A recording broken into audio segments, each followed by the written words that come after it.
Welcome to the BearWolf Training Podcast. My name is Ben. I'm Scotty. And we are on video this time. New year, new feature. We did this before, didn't we? We used to do... Made sure I had a shower. I didn't have a beard trim, but I'm growing it out. I know, I did think that actually. The amount of times we've done this looking as haggard as anything, now we've got to be a little conscious of... Actually, you've never been conscious how you look. And you know, I'm not wearing a beanie hat. I'm one of those classic pretty boys, so I always look really good. Never been described as Lol. never ever been described as a pretty boy. That's quite upsetting. No. So it's 2019. How was your Christmas? How was your New Year? Good? Mate, really chilled, which was great. I Yeah. needed it, definitely. Those who've been listening to the podcast probably just saw it was like close to the demise of Scotty Huggins leading up. It was like weeks of setting goals and not achieving. I was glad to have some time off to chill out a little bit and actually not step foot in the gym for a while, which was actually quite refreshing. They're gonna use those podcasts in like psychology lectures, just like watching the descent of this. We'll give them into the news when you've murdered everyone. Mine was quite similar. Yeah, like you, I set foot in the gym.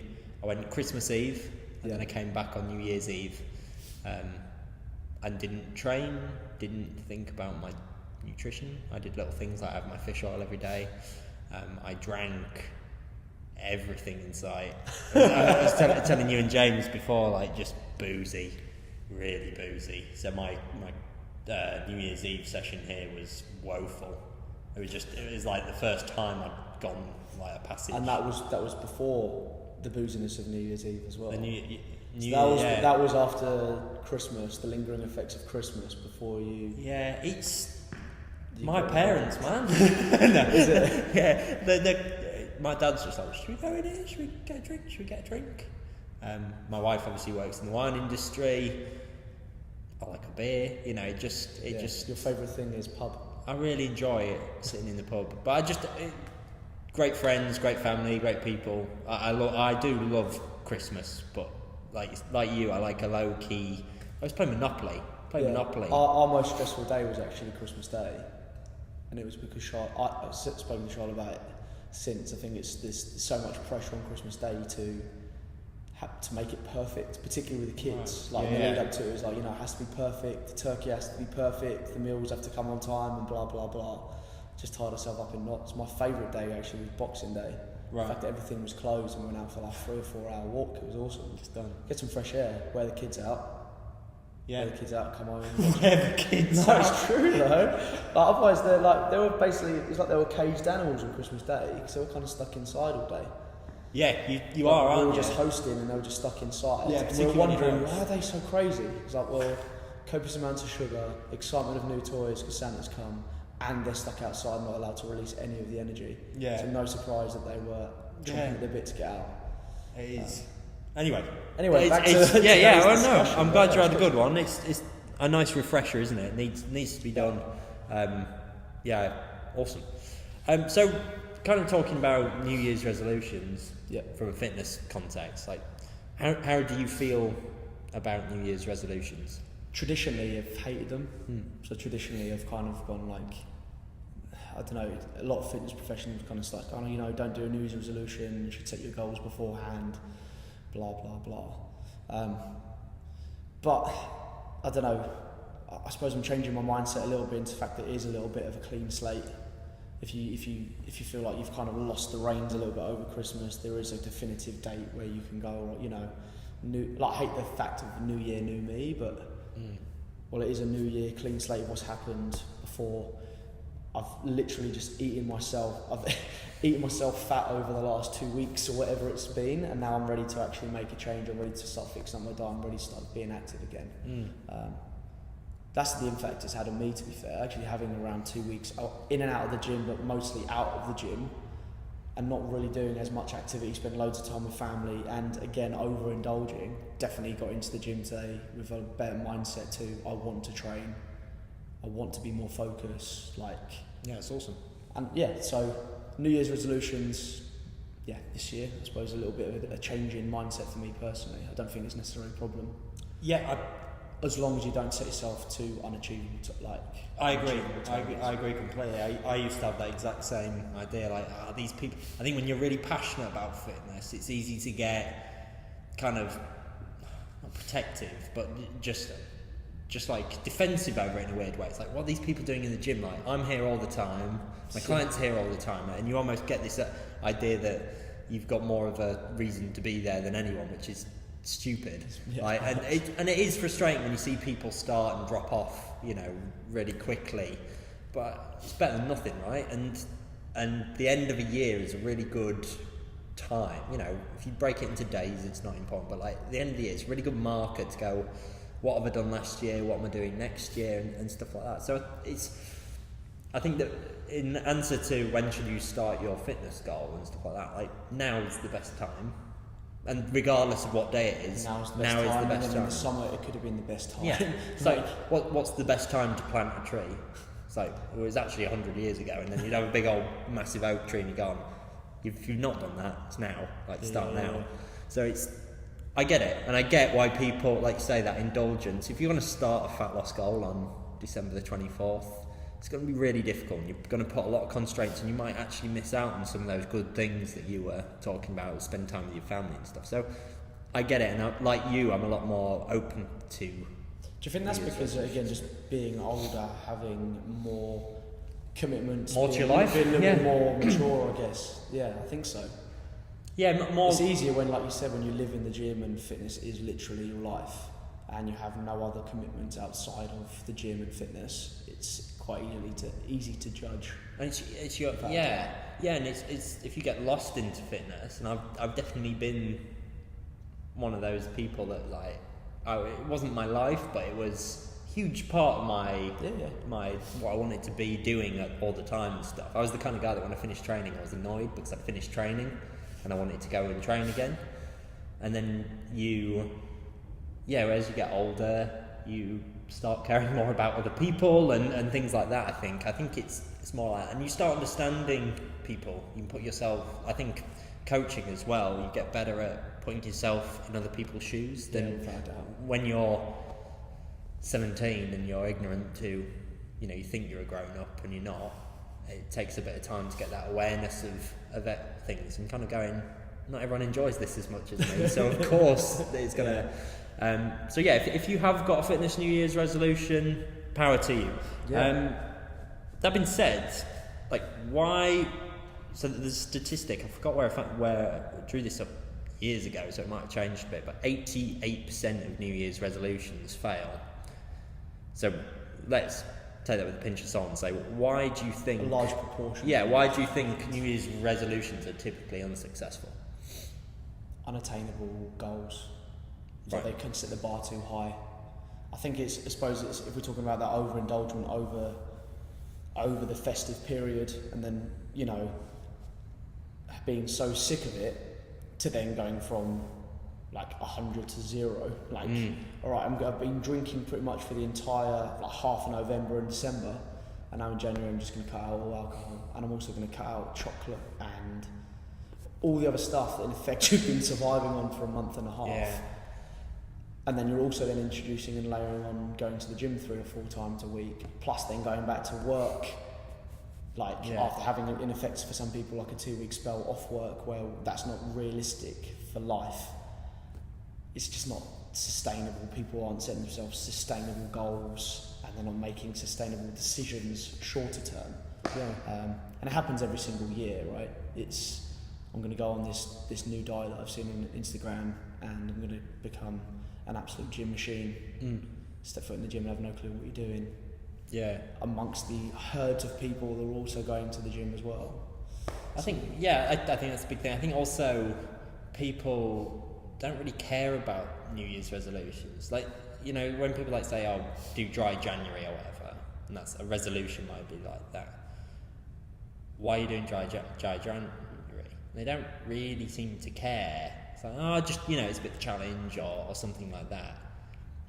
That's not really a good basis for. And you might, that's a month. A lot of people can pull off a goal for a month, a target for a month. But when you're looking long term, if it's I want to lose weight or something like that, really appreciating why. You know, it's really easy to tie it to just a real simple process that you don't actually care about that much.